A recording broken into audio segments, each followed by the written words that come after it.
Hi, everybody. This is Silvio Canto in Dallas, Texas on Friday, February the 21st, and welcome to our video commentary.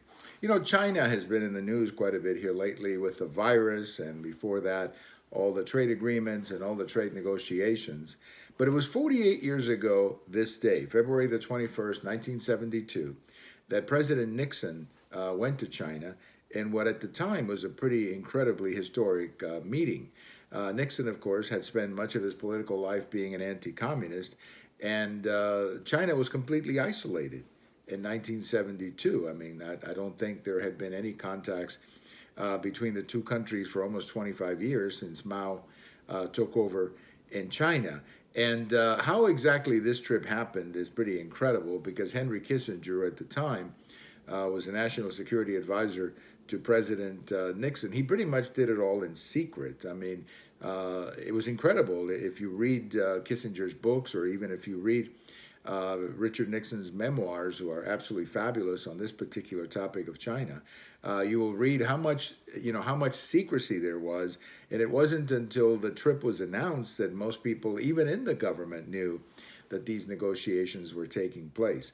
But it was intended back then, if you read what Nixon wrote, what he was trying to do is he was trying to bring China into the modern world, if you will. He was also trying to create a rift between China and the Soviet Union, the two superpowers at that time. Well, 48 years have passed, and China is very different than the China that we remember. You know, watching those newsreels from China, I remember all those people in bicycles, and there were no skyscrapers.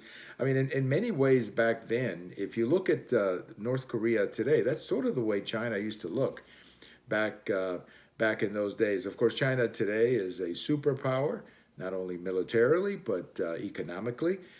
We don't know how this virus is going to affect the future of China, whether China is going to implode from within. You never know. You just don't know. There's so much up in the air.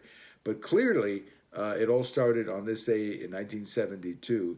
And I can still remember watching the Today Show in the morning and seeing President Nixon and Mrs. Nixon get out of that plane and come down the stairs. It was really historic, to say the least. February 21st, 1972, Nixon in China. Thank you for watching. We have all of these on YouTube, on Twitter, and on my blog. And if today's your birthday, happy birthday. Bye-bye, everybody.